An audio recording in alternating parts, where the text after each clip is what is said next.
It's the Get Published radio show. And here's your host, Gerald Everett Jones, the guy who has all the answers because he's made all the mistakes himself. The topic of today's show is something that tortures every writer from time to time, the challenge of facing that totally blank page or screen. Our guest after the break will be motivational speaker and humorist Tim Gard, who has some tips and tricks of his own for generating new material. But in this first segment, we'll have the kick of a pilot-on free-for-all with my wonderfully opinionated co-hosts, Cheyenne, Cockrell, and Tom Page. So what do you do when you find yourself drooling mindlessly with no clue how to start? The first thing I like to do personally is change my environment. So if I'm sitting at my desk at home and I'm just stuck, I go outside, go to the library, see if a change of scenery will inspire anything. Or if you're in solitary, you want to break out, right? Yes. Yeah.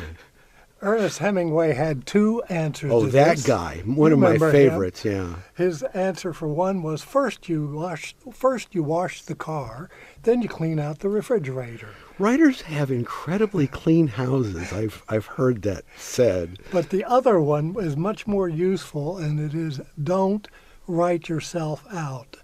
Leave some for the next day. For example, if you're writing a plot where the end of the chapter, somebody falls off the cliff, right up to the time just before they fall off the cliff, go to bed, get a good night's sleep, wake up fresh, and then start with the fall off the cliff. So you subject yourself to the cliffhangers that you want the audience to participate. It's called self-discipline in some dated environment, but yeah. And that's the one area where you actually have self-discipline, I understand. Yes, hopefully, of course, you do have ideas for writing. Otherwise, you wouldn't be in this fix. Well, we should clarify that my colleague Tom Page here is more of a fiction guy, and Cheyenne Cockrell, being a journalism graduate, is more from the expository writing side. Yes, that's correct. I mean, it's definitely a different process when you're doing something, I would say, fiction versus nonfiction. Just as if some people today know the difference. Yeah. Just as far as inspiration for either a work of fiction or a work of nonfiction, I find it different. Like my process for each one is different, I would say. Well, maybe structured versus unstructured, or free form versus definitely outline. Yeah, I mean, fiction is obviously a lot more free form.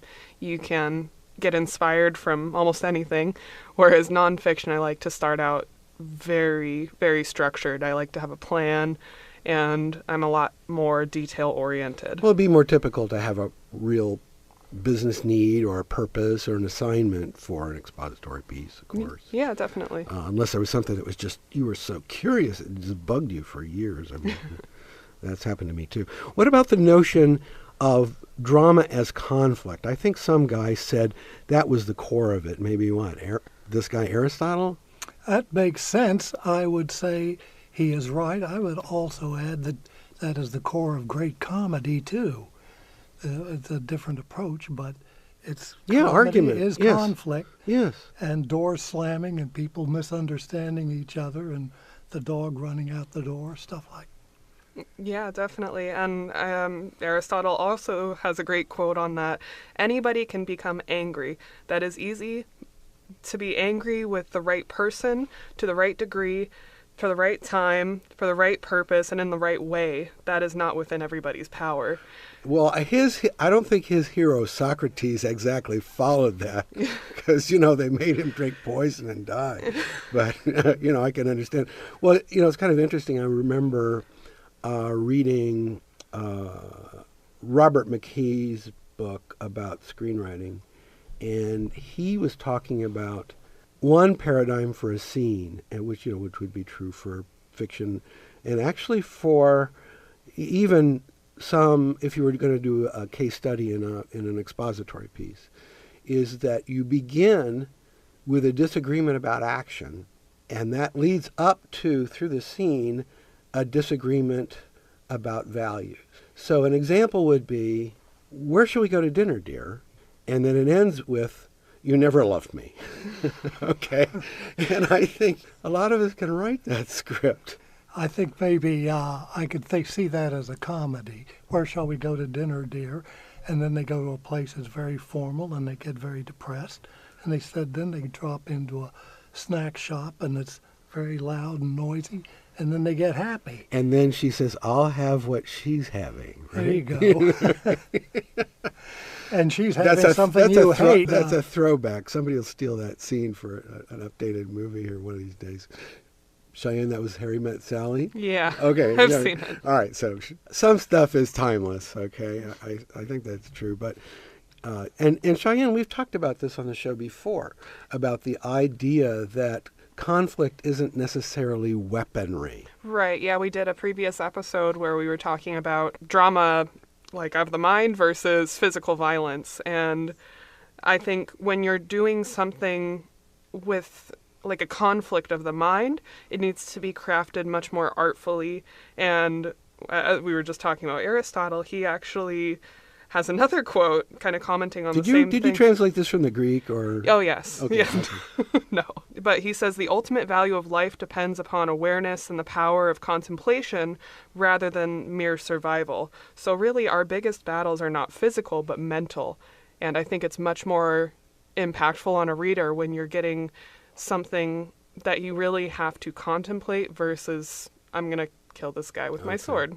Well, I actually had to judge a student film festival once, and I watched like 50 one-minute student shorts, and it was amazing to me that easily half of them, they picked up a weapon or a sword to resolve the conflict. And I thought, and these were not underprivileged kids. These were private school kids. So it's an easy way out. And it's in the culture, and I think to the extent that we think beyond that, create an opportunity for people to understand the value of debate, or you could argue either side. I would think if you're doing comedy, it's many, many conflicts, many, many arguments, always resolved with one resolution at the very end that takes care of all of them. The engine of that satisfying, yeah, okay, or a huge laugh. The applause line, the exit laugh. Well, you guys, I don't know. I thought maybe you would disagree with me more, but I think we got to the core of this. So very cool, very cool. Get Published Radio will be right back after this message. Get Published is all about helping you, you get published. And these days, the way to go is self-publishing, where there are no agents or editors or big publishing houses telling you can't, or making you feel like you're not good enough. Going back in history, many famous authors were self-publishers. With his own printing press, Benjamin Franklin published Poor Richard's Almanac in 1732, long before he was a famous statesman. That's how we know Ben's sayings, such as, "Fish and visitors smell in 3 days." Seriously, if you want to change your life or change the world or both, it's a great time to get in the game. Ebooks are particularly easy. With a click, you can reach a worldwide audience. Did you know that there are more people in China who read English than those of us who use the language in all the rest of the world? So if you've got a story to tell, write that memoir or that novel that's been percolating in your head. And if you're an established professional, or if you have a job you dislike or no job at all, give us that business or technical or even political book that establishes you as an expert who deserves serious attention. Yes, it's easy to get published, but understand you'll need help if you want professional results. Editors and copy editors help you clean up your prose. Book designers make the product eye-catching. And publicists help you be heard above all that social media noise. We have those support resources on our website, getpublishedradio.com. And there we've also got a request for services form, where you can get personal attention for whatever might be keeping you from getting it done. That's why we say getpublishedradio.com is your doorway to unlimited self-expression. Hey, it's all about the First Amendment. Use it or lose it. Welcome back as Gerald talks with motivational speaker and humorist Tim Gard. I heard him give a motivational speech, and I was motivated to put him on the show. Tim, you're a smash hit keynote speaker, and I have to say you slay audiences as a stand-up comedian. You want to tell us which came first? Sure. I've never really done stand-up comedy. I opted instead to concentrate on my speaking business. Most companies want to hire professional speakers who are funny, and I don't really think, I mean, there's places for stand-up comics, but I've been funny my whole life. That they could be funny, that I think things began to open up, doors opened up for me. Well, indeed. Now, I heard you say that you write every morning. What's your advice to writers who are well, you know, we all tend to be freaked out when we stare at a blank page. How do you get going? Well, you know, one of the first things that I do is I will look at news clips. I'll watch the news. I'll read news clips. And I really look for things that are totally absurd and just kind of jot them down, or things that kind of stick out in my mind. And I'll start out by writing things down. The other day, I read an article said that if you write negative thoughts down and throw them away, then you'll feel better. And the joke I wrote is that if you write your negative thoughts down and throw them away, you'll feel better. And the punchline was, I feel better, but I really miss my iPad. Okay. And do you think that there's I think a lot of it is the discipline of first writing anything down. I mean, it's literally getting up in the morning and writing, knowing that it's going to happen and there's no way I'm going to talk my way out of it. Well, do you think that there's an engine of comedy, that there's some attitude or approach that you know will probably generate wacky stuff? Humor is the combining of ideas that aren't normally associated with one another. That's at the heart of it. And so I'm a voracious reader in addition to writing, and it seems like the more I read and the more current I become, then it helps spark ideas for me to read all kinds of different things. I mean, I just don't read about speaking or writing. I have all kinds of different input. Like I read Dean Koontz, and he had written a phrase in one of his books that the water was as clear as a baby's conscience. And it was a moment when I realized that reading that was a great phrase. But if I were to say it out loud, it wouldn't work. And so really educational moment just in recreational reading too. Well, I was telling a producer, you know, I had this script that had been around town more times than a troubled aircraft. That's all right, though. There you go. Yeah, see, you inspired me. Yeah. Now, I went to your website and I saw that you have some books for sale. You know, one of the mantras of this show is that your book is your calling card. How would you react to that statement? I think it's your best calling card. It's your best credential. You would know more about the statistics than I do, but getting a book and having a book is an instant credential for anybody. One of my books, Just Plain Funny, spelled Plane, is a collection of airline stories that has done really well, sharing them with flight attendants or having them read the stories and then deciding which ones they found funny or not. But basically, the books that are on there, either the compilation books I've been involved with or my own projects, have been the result of writing stories, keeping track of them, and then putting them together. And I think most people have a whole bunch of stories they're working on. They just don't finish one. In the talk that I heard you give, yes, it seemed to be very travel-oriented. And, of course, here we were at a professional conference where everybody's just got jet lag from wherever. And I know that they could all identify with that material. One of the things that struck me was it seemed like the thread through that comedy was dealing with frustration. Yes, that's correct. It's a metaphor for almost any frustrating thing. I mean, when we travel, we give up control. And so when people find out that I've flown 2 million miles just on United Airlines, then how do you deal with that when people travel they don't travel very much and they can hardly deal with it? And so what it is, it's literally, I think in my audiences, people want a shortcut to something in an hour, or a black belt, if you will, in something in an hour. And my job is to take the culmination of all of my experience, travel and everything, and try to give people shortcut ideas that's going to help with their learning curves. Also, I think it's what struck me had to do with attitude. And I know that, again, as part of your motivational theme, you were trying to pump everybody up. You know, it's right after breakfast and everybody's head's clearing and it's, what they call shave time in the business world. You really wanted to get everybody to a higher place, to a higher level of energy. Sometimes we say, Get Published Radio, it's the show where wannabes should want to be. You know, I want to be, I want to get up in the morning, I want to be more, you know, and it's all about always learning and and I think really, here's the thing, not being afraid to make a mistake. No, I'm very much agreement with that. Darren LaCroix, a speaker, Toastmaster speaker, says that done is better than perfect. I think that for our grammarians in the audience, they probably may not agree with that. But yes, we have editors who sponsor the show, so. But secretly, I'll agree with you that having something there.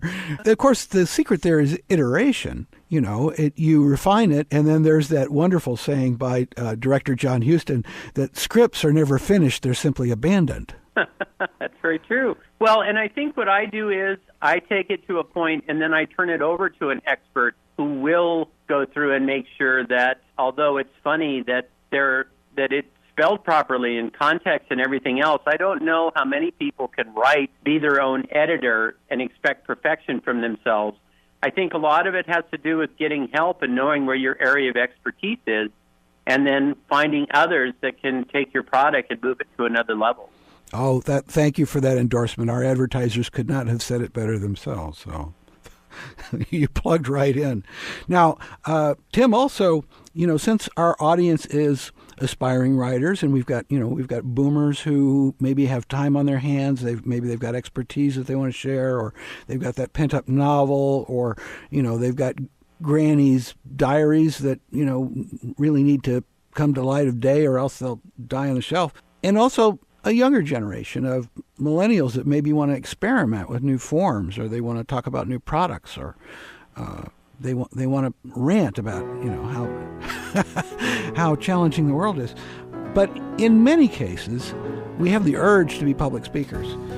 What would your advice be to anybody who may have a book or is about to have a book and wants to get on the road?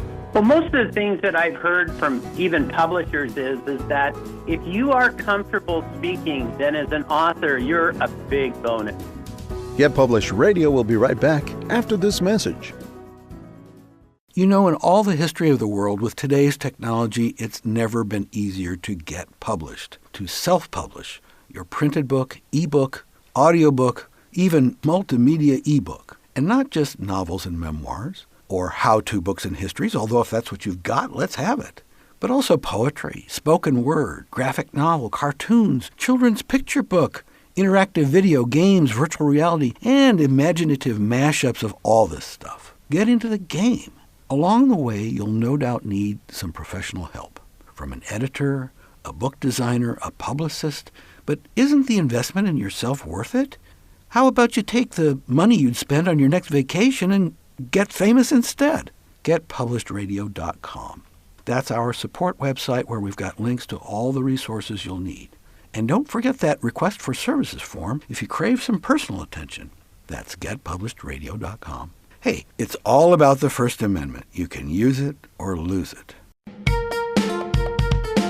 You know, Runke Productions, the audio magicians, can take your radio shows, podcasts, audiobooks, and ads from the streets of New York to the outer reaches of the galaxy. I think we need more echo at the end of that.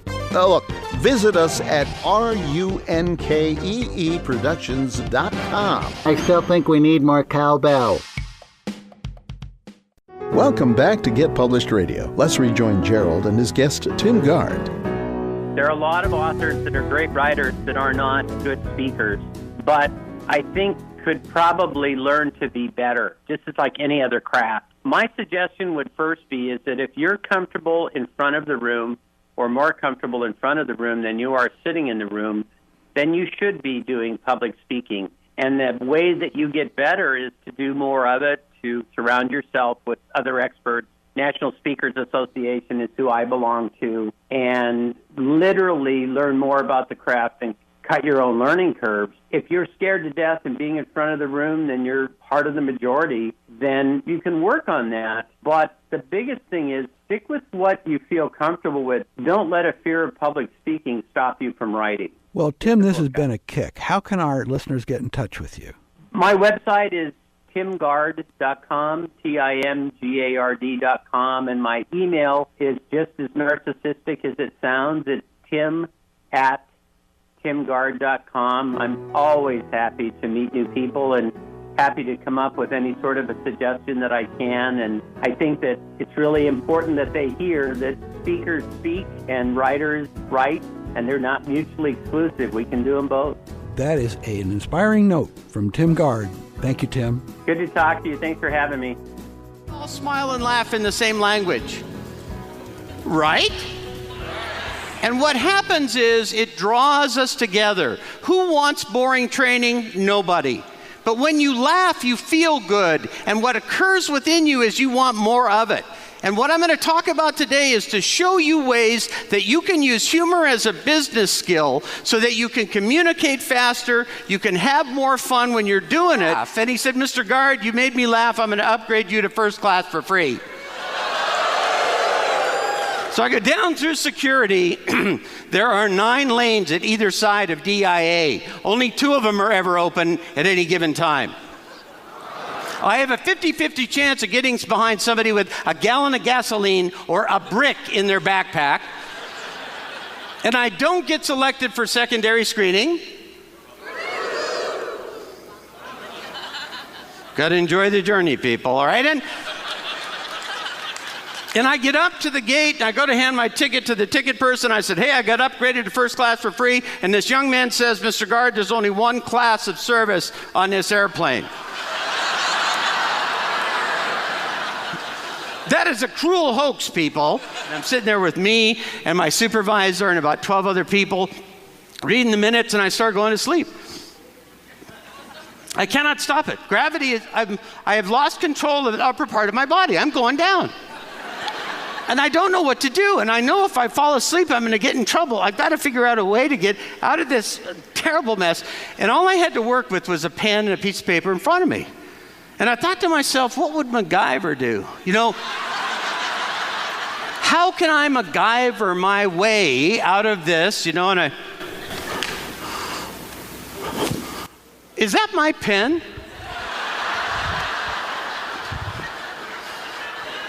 Straight out the door. And I'm standing out there wondering if my career is over, and not 10 seconds later, another pen goes flying out the door. It's my supervisor, and he goes, good one, let's not do this again, though. Yes, sir. Well, hopefully we've helped some of our listeners get unstuck. But then after you've coughed up that draft, what about editing?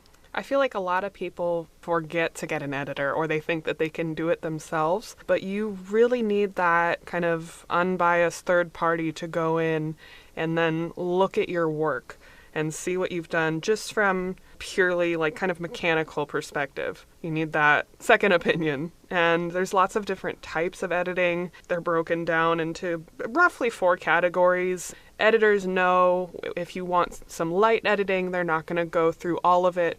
If you want heavy editing, they're going to check each and every one. So there's mechanical editing, just making sure consistent style throughout. Then, of course, you know, the classic grammar and usage, going through making sure you don't have grammatical errors, which I feel like is really difficult nowadays just because our language is just ever-changing, evolving. So a lot of that can be personal preference. Well, developmental editing, too, I mean, you know, to the extent that I've been through that, something that publishers used to do a lot. You know, you read about the famous editors of Scott Fitzgerald, whatever, but the idea of an editor who coaches you on what's going to be in the next chapter, the publishers are not going to do that for you. Isn't that right? That's true. With developmental editing, they're much more like a project manager. They kind of guide you through the whole process. Rework what's already there while leaving you in charge of the content. More true for nonfiction, of course, than for fiction. Yeah, of course. And then with nonfiction, you can get a lot of little details that need to be checked too. If you have things like tables or graphs or charts, just making sure that each figure number corresponds to where it's supposed to go. So it's a lot of detail work. Well, Tom here actually copy edited a couple of my books. If you are going to write something, fictional or factual, I strongly suggest you take your basic plot and tell it to a trusted friend. Talking about like pitching it orally, like they do in like movie telling things? it. Tell it. Writing is storytelling. It all begins with people talking. You're putting words on a page. If it's stuff that's factual, your main challenge is going to be staying on subject. So if you're in solitary confinement, you do it to the mirror, maybe. Exactly. But that's how you find out real flaws. Say, if it's a story, somebody will ask, well, why does this person do that? And then you realize there's a flaw. Fix it. Get it down in a way that somebody has responded to it. So I strongly suggest that. But you did copy edit as well. I mean, you were finding grammatical copy mistakes. Edit, grammatical stuff. With the stuff that I have done, very few people manage to get off the subject, especially if they're writing stuff that's factual or stuff that's historical and maybe controversial. Go for the stuff that's interesting. Well, in Cheyenne, they drill into your head in journalism school, either like the AP manual style or like the Chicago manual. I know they're different. But. Yeah, we follow AP, and it's very strict. You need to abide by this, but like I said, it's so hard to stick to